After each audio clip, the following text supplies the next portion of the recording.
guys, it's John. Welcome back to the channel. Good as always to have you along. You think you may have seen the story of Frankenstein again and again and again and again, but you have never seen it like this before, because this is Guillermo del Toro's Frankenstein, and this is my review.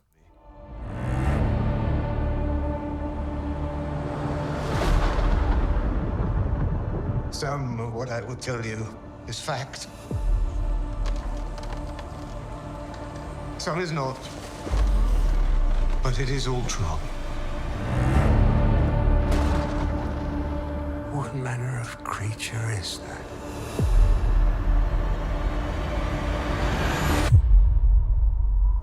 What manner of devil made him?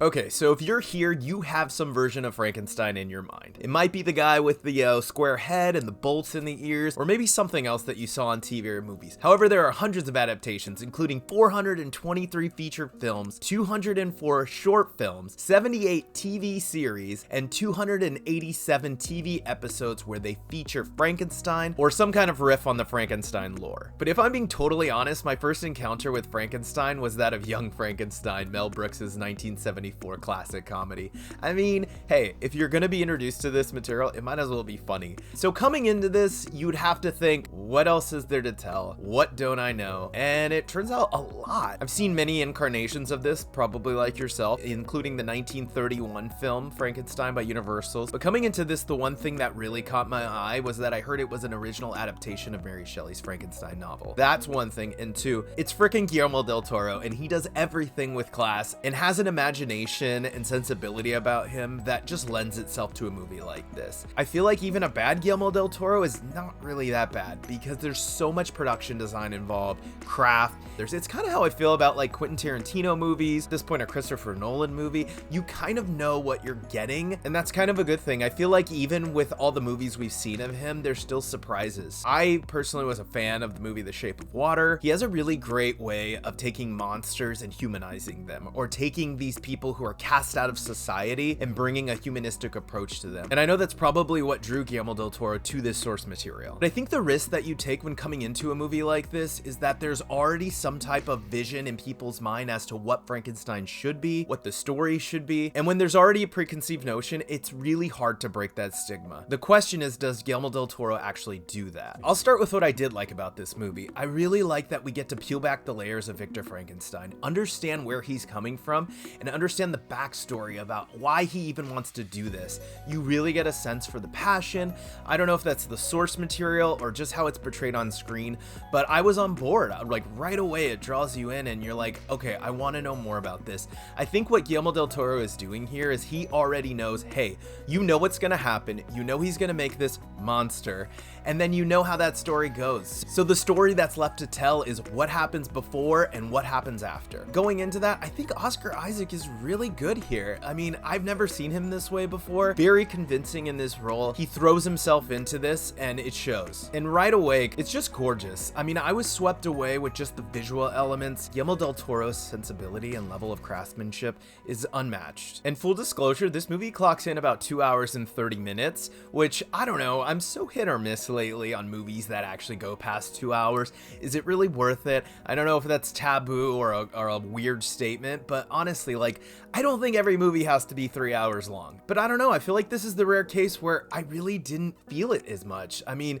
15 minutes for sure. I could trim 15 minutes from here easy. But I feel like there's just so much great things to look at here that every time I felt like the clock was ticking, I'd see something else that would really draw my eye in. I mean, whether it's just production design, the strong performances here that really keep you going, and a really stacked supporting cast. And I'm always excited to see Christoph Waltz. I feel like he's one of those actors where as soon as he comes on screen, you know you're getting something unique. You know you're either getting something villainous or something very strange. And I kind of like this version of Christoph Waltz, the one we get where he's not playing totally villainous, villainous, but he kind of has this weird villainous charm to him. You know, you're almost waiting for him to do something villainous, but then he doesn't. He just kind of has that presence on screen, and I don't think we get enough of him. And I really wasn't sure about Mia Goth in the beginning of the movie, but she really has an important role in this. She's very well written and becomes an anchor of this film. I know she's already had some momentum and a buildup in her career, but I feel like after this, I'm really excited to see more from her. But far and away, the MVP of this movie is Jacob Elordi. He gets lost in this performance, didn't even recognize him, but it takes a lot to evolve this character,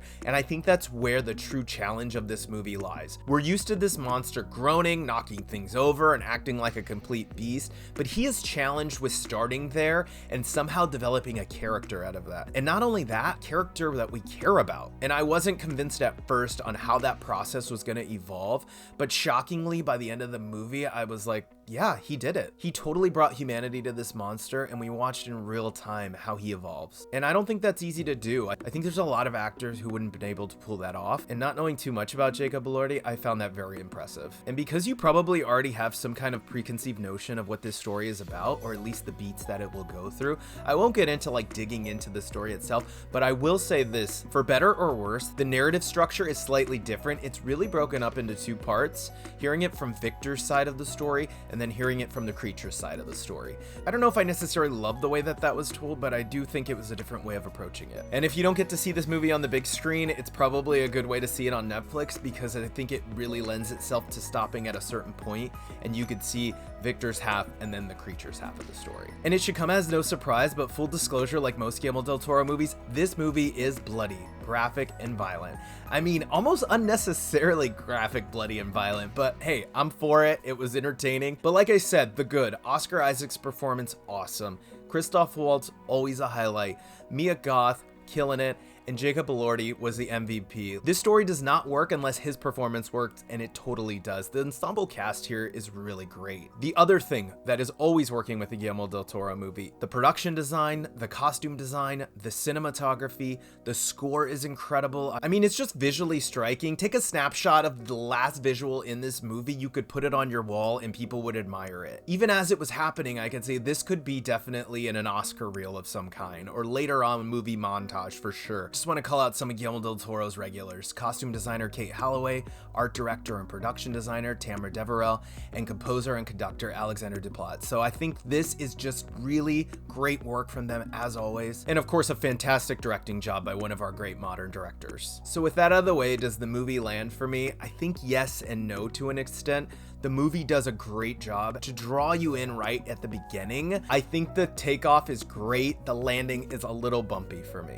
There were definitely moments, especially in Jacob Elordi's performance, that were supposed to be a little bit more sincere, but if I'm being honest, there was people in my audience chuckling. I mean, it has to really draw that fine line. There are so many scenes in this movie that should be just downright silly in a way, but they work.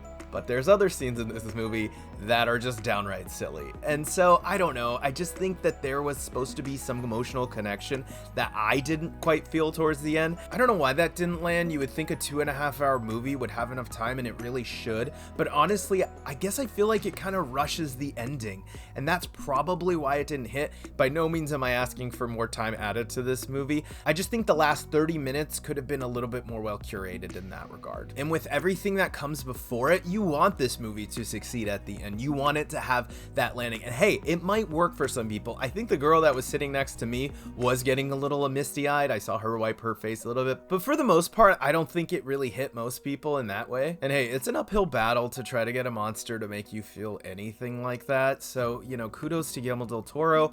If anyone's going to be able to try to pull it off, I would say it would be him.